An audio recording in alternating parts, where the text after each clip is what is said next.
Hi, fourth graders. Welcome to Middle Ages Chapter 4. Before we start the new reading, let's review a little bit of what we've read in the previous chapter. We read about knights, castles, and chivalry. We heard about armor. Armor is a protective suit a knight wore during a battle or a jousting match. We also read about a set of expectations.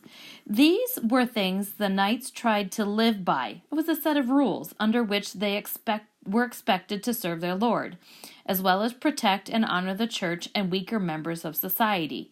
So the list of expectations was called chivalry.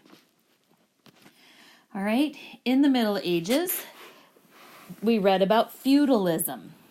There are three groups of people who played an important role in feudalism, and I'm going to list them here from least powerful to most powerful. So hopefully you remembered that the serfs are one group, and they have the least amount of power. And the lords are the most powerful group, so they're at the top. And in between were the knights. So these are three groups within a feudalism society. Now, let's take a look at this image. This image reminds us about the manners on which lords and serfs lived during the Middle Ages. The typical manor had a large manor house, protected. This one is up on a hill and it's surrounded by a stone wall. It was also known as a castle. There were all these little small houses and barns. These belonged to the serfs. The serfs' houses were made of wood, mud, and straw. And we also read that the land is divided into strips. And just something to note, farmers still use strips for farming today. It helps keep the soil full of nutrients from year to year. Okay, today's title, Merchants, Markets, and Mud, Towns in the Middle Ages.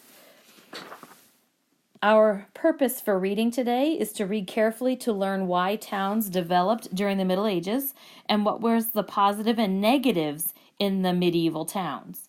And how did the growth of trade during the Middle Ages affect the way people lived? Please watch carefully. I'm going to be highlighting as I read. So the title, Merchants, Markets, and Mud, Towns in the Middle Ages. It's raining again. You stand in a puddle on the edge of a narrow street. You have just entered town through one of two gates.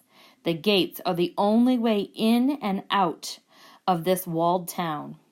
Inside the walls, tiny houses stand side by side.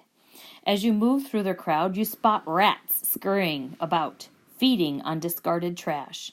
Nearby, you hear the varied cries of people selling fruits, vegetables, eggs, and pies. It is market day, and people have set up their stalls in the town square. As you make your way through the muddy streets, you hear the sound of church bells. They ring out the sound of the hour and call the people to church. You have just caught a glimpse of a town in Europe during the late Middle Ages. And this image is the metal worker stall in the medieval market. This image is of an example of the streets in the medieval towns, and that they were often very crowded. We can see the houses all stacked close together. We can see lots of people in the street.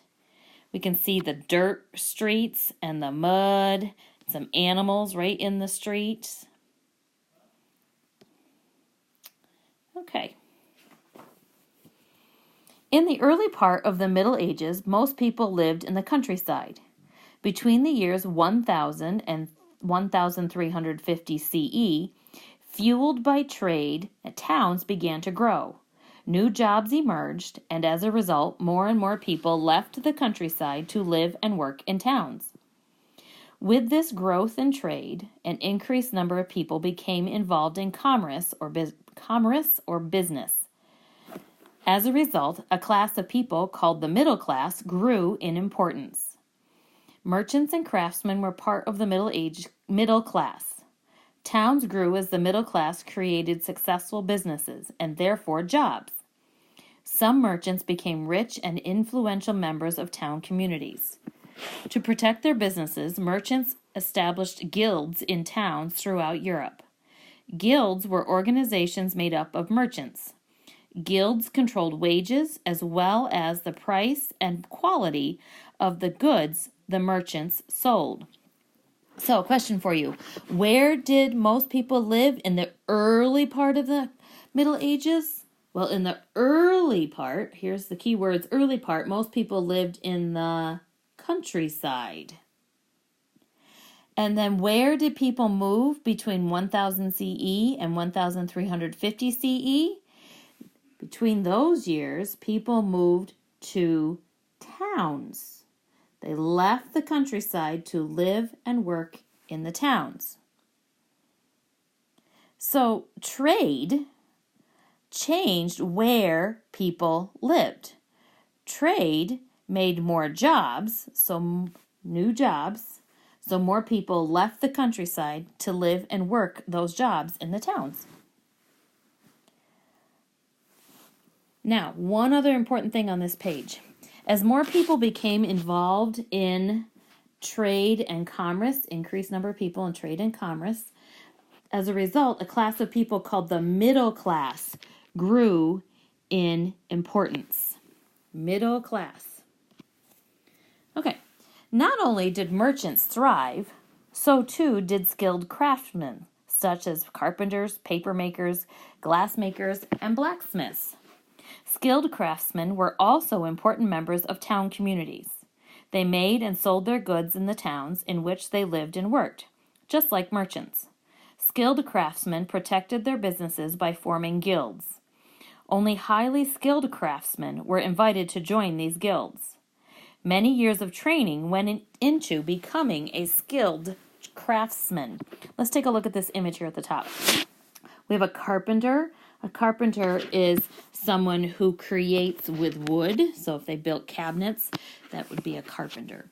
A tailor, now this is not like our tailor in our class, but a tailor, Tailor, is someone who makes clothing or fixes clothing. Here we have a tanner. Again, that could be a person's name, but in this case, it is a job, and it's the job in which they take the hide of an animal. So, for example, a deer, after the deer's been killed, they take the hide or the skin off, and they take all the fat and all the fur and all the hair off, and they can create leather from it. And then an armorer, well, you know, armor is the protective clothing a knight would wear in battle. An armorer would be someone who made that clothing. All right, this paragraph down here. There was a certain pattern to daily life in towns in the Middle Ages. From Monday to Saturday, towns were busy with the hustle and bustle of street vendors, shopkeepers, craftsmen, and market sellers. Pickpockets and purse snatchers were afoot, too. Oh, boy. That would be a pickpocket, and purse snatcher would be people who are stealing. Shops opened as early as 6 a.m. Most towns held markets 2 or 3 times a week. Local farmers sold produce and animals. Okay. Towns were not outside the control of the local lord. Remember, we learned that sometimes lords not only control their own land, but they control towns. Merchants and craftsmen usually paid lords in the form of money or goods. However, in exchange for money or goods, many lords granted towns special charters. The charters allowed wealthy and influential townspeople the right to make their own laws. Over time, this new decision process changed the feudal system. Remember, in the feudal system, the lords were the rulers. But now the lords are giving the right to make laws to some of the townspeople. So that's going to change feudalism. With the growing economy, a banking system began to develop. The increasingly wealthy churches in towns created schools and universities. Places such as Oxford and Cambridge in England and Paris in France became important centers of learning. Okay, so let's take a quick look at this. What was the connection between towns in the Middle Ages and the local lords? How were the towns and the lords connected? Well, I can read right here that the merchants and craftsmen had to pay the lord in the form of money or goods. That means things. Goods would be things that they made or they grew. However, sometimes the lords would get the money and the goods, but they would also give the towns charters, which means they had the right to make their own laws. So this image up here is an example of a charter. It's from Bedford, England, and it outlines certain rights. And then down here is construction on the chapel at Oxford University's Merton College, and it had begun in the 1200s. This building still exists today. Okay, it was not long before many European towns and cities became terribly overcrowded. People lived in small houses crowded together. The towns and cities were also disease-ridden, meaning there was a lot. Rats scurrying about helped spread the disease. Unless you lived in a castle, you did not have a toilet inside your home. Instead, people used chamber pots and threw the contents into the streets. Ugh! Local water supplies, polluted by the waste that was discarded daily, carried disease. Sickness and disease were common. The Black Death spread easily in such conditions. As they did in the countryside, people in towns cooked on small fires inside their homes. Fires frequently broke out and were difficult to control. Townspeople were required to keep buckets of water outside their homes, just in case. Many middle-aged towns were walled. People entering or leaving did so through gates. Often a toll or a fee was charged to enter a town. A toll collector stood at the gate to collect the fee. The tolls were either paid in money or goods. Gates were designed to keep criminals out, or, if necessary, to lock criminals in so they could be caught and not run away. There was no organized police force, but instead there were watchmen. Any member of the public could be asked to help catch an escaping criminal. The town gates were locked at night when the curfew bell sounded. Let's take this page apart a little bit. There's several problems that came about because people moved into the towns in the Middle Ages. One of them I noticed is that houses were crowded together. Another one I noticed was that diseases spread, and they spread similar to the Black Death, which we know is the plague. Okay. Water supplies were polluted because people were dumping their waste into the streets. Yuck. Fires broke out very easily because people were cooking inside their homes with open fire. And not everyone had access to a toilet, so they used a chamber pot and threw the contents into the streets. Oh boy. I'm glad I don't live in the Middle Ages now. Originally, curfew bells rang to inform those in the taverns that it was time to leave. However, they soon became a signal to everyone that it was time to go home. Right, let's read right here. Let's read about if you were an apprentice craftsman. Just like the boys who go off to train to be knights, you too were sent away at an early age. Your family arranges your training. You must live in the home of a master or highly skilled craftsman.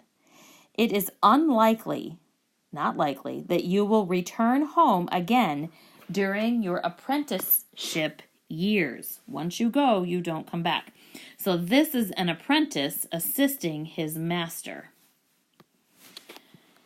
Your training will take many years to complete. That means you didn't go home for many years. You will not receive payment for any of the work you do. It's like going to school. You don't get paid. During this time, you are part of your master's household.